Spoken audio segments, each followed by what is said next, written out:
Hey guys, welcome to our YouTube channel Mainframe Girls. Till now we have seen how to create a data set, but we have not thought about where we are storing this data set. What are the types to store a data set? And this is the first type. Here is a DASD volume. There are many types of storing a data set. You can store it on a tape or you can store it on a DASD, which is a disk. And today we'll discuss about a DASD volume in brief.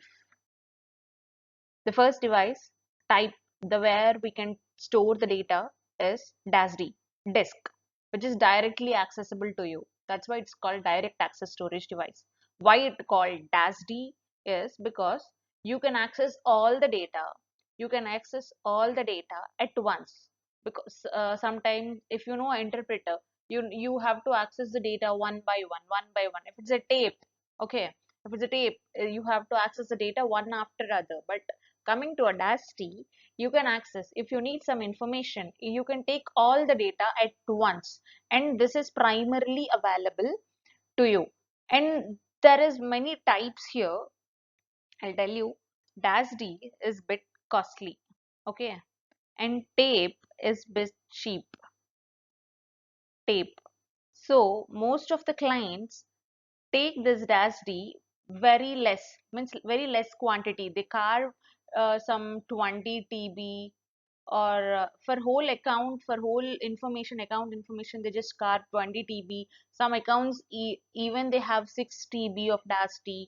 So this DASD is very important, means the volumes, the how they are, this they'll take a bulk of storage, like they'll take a 6 TB of storage and they'll divide into a volumes, and this volume is like readily available.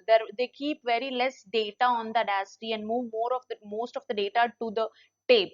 So as being a cost effective, they use DASD very carefully compared to the other storing devices.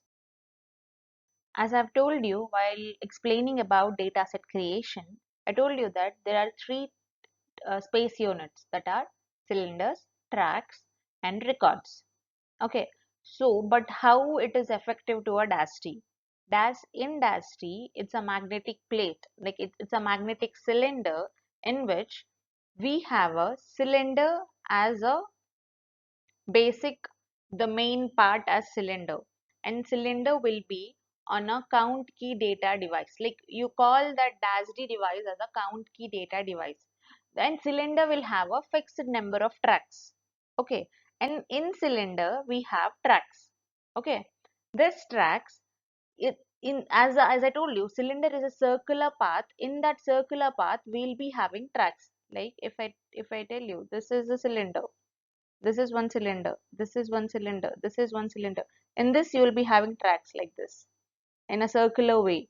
In this disk you will be having a tracks, means the data will be written to this tracks. Okay, in tracks we have a basic unit which is called record. Okay, so the basic unit of storing information in mainframe is a record. First you store information through record. The group of records become track. After track it's cylinder, like a group of tracks will become a cylinder. Okay, and this all are there in a CKD format, which is called count key data format. The volume, the how the whole disk will be, it will be there in a count key data format.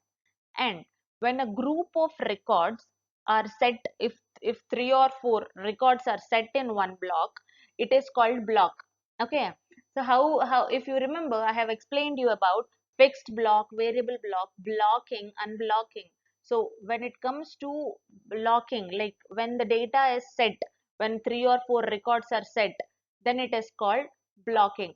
Okay, in that then data will be accessible easier, which is called a fixed block, variable block. Each block will be having a different sizes. And coming to this count key data, what is this count key data? Every cylinder will be having, if you see this is a thing, that this is cylinder. The first, this is CKD. Okay, and here C will have the record length, means what is the length of that record.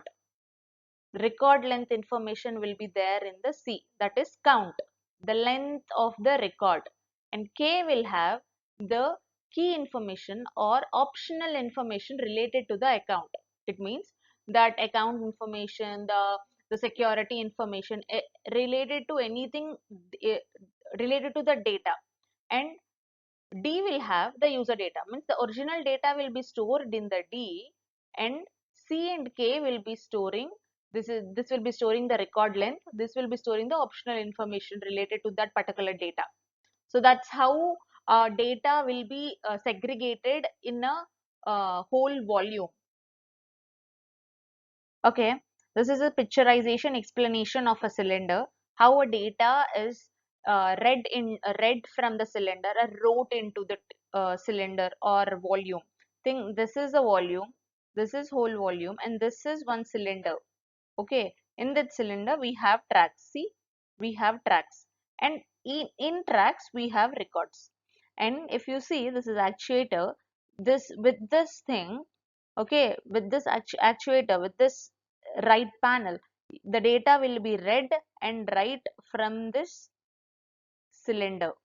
Okay, the data will be read from this actuator. When we are reading something, when we are accessing something, when we need some input information from the volume, this actuator works and gets the data from the tracks, and they will write into the volume in the same manner. And we have, and coming to this 3380 and 3390, the current model which we are using in mainframe is 3390. Some systems are still having 3380, but according to 3390, one track is equals to 56,664 bytes, and one cylinder is 15 tracks. This we have to, that is a standard value of one cylinder being 15 tracks. As I told you, one cylinder is 15 tracks. It's in 3390. Remember, it's in 3390. It's in 15 tracks. So in 3390 you have some mods which are called mod 1, mod 3, mod 9, mod 27, and mod 54. As I told you, the data will be given in a bulk. So the client buys from storage people. It could be Dell, it could be HP, it could be IBM, it could be Luminix, anyone, they'll buy this whole data. Think that this is 6 TB of data.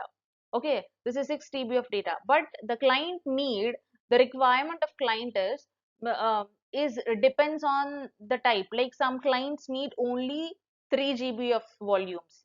Means each application need, depends on the application they are using.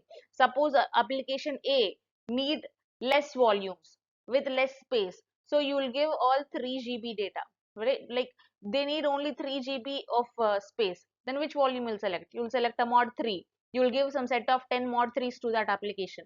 Suppose there is a client, a very big client, a lot of information is being processed, and in the 6 TB you'll segregate that volumes into mod 54, a bigger volumes.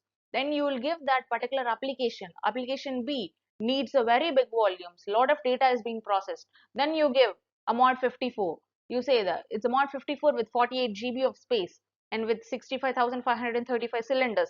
So the data will be processed slow. So you get a requirement.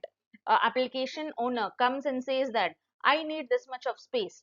Please provide me this much of space. Being a mainframe admin, what you do, you will being the person being carving the storage, you will be ask according to the requirement. If they ask for 50 GB of space, you will carve a mod 54. You will init, it's called initialization of volume. Okay, a volume will be having a name with 6 letters. Okay, with that 6 letters you will be carving a space of 50 GB, which is nearly 50 GB. You will be you will be giving them a mod 54, and another application team comes and says that I need a space of 2 GB, then you will give a mod 3 to them. It's a way of giving you space, and that's how application account teams take this space, like divide the 6 TB predefinedly, like while buying only, while purchasing only, they'll divide this 6 TB into some 10 mod 3s, 20 mod 9s, 20 mod 27s, 20 mod 54, depending upon the account load, depending upon the data being transferred, the mods will be carved while buying, the volumes will be carved while buying the data, while buying the storage only. Hence, I think I have explained you good. If you have any doubts, please comment below and ask us, or mail us. And please check our blog also for more information. Kindly share, like, and subscribe to our channel. Thank you.